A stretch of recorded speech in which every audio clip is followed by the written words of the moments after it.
Assalamualaikum warahmatullahi wabarakatuh.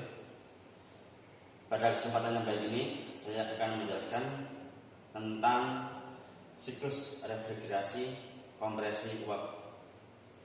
Perlu kita ketahui bahwa pada siklus refrigerasi ini ada 4 komponen utama. Di antaranya adalah ada kompresor, kemudian kondensor, kemudian expansion valve atau kapiler, kemudian yang keempat adalah evaporator, di mana masing-masing bagian ini memiliki fungsi masing-masing.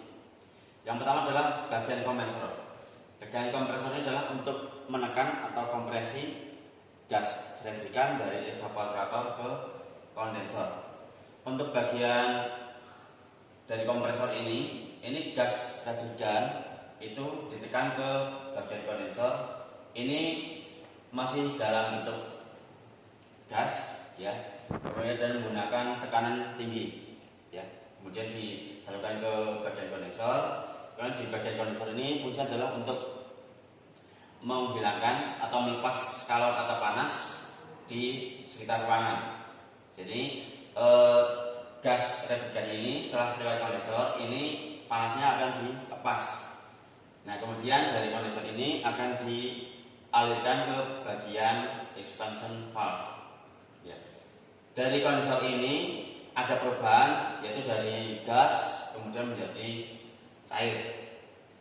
Nah, sampai ke bagian input expansion valve atau kapiler ini nanti akan masih dalam tekanan tinggi, kemudian melewati output pada output pipa kapiler ini nanti akan menjadi tekanan rendah. Kenapa? Karena pada proses mengalirnya cairan dari kondensor ke expansion valve ini ada di mana pipa kapiler itu adalah diameternya kecil, sehingga untuk gas atau cairan refrigeran ini yang masuk ke bagian expansion valve ini akan berubah menjadi gas kembali. Nah, ini dengan tekanan udara rendah sehingga akan menghasilkan temperatur yang rendah pula. Kemudian dari output dari pipa kapiler ini nanti akan masuk ke bagian evaporator. Bagian evaporator adalah bagian yang akan menyerap panas di sekitarnya, ya. Nah, dari evaporator ini nanti akan kembali dialirkan ke bagian kompresor. Di bagian evaporator ini nanti ini akan terjadi penguapan, ya, penguapan. Jadi nanti akan merubah dari gas menjadi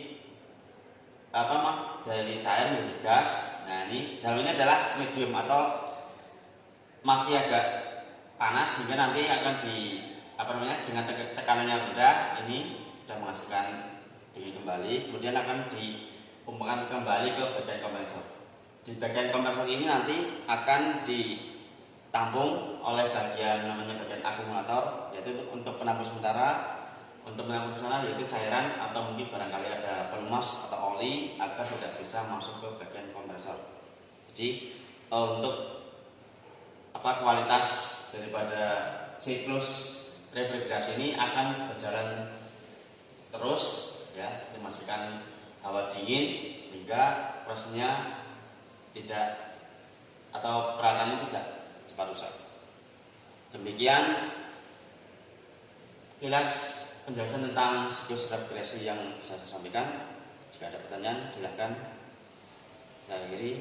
Wabillahi taufiq wal hidayah. Wassalamualaikum warahmatullahi wabarakatuh.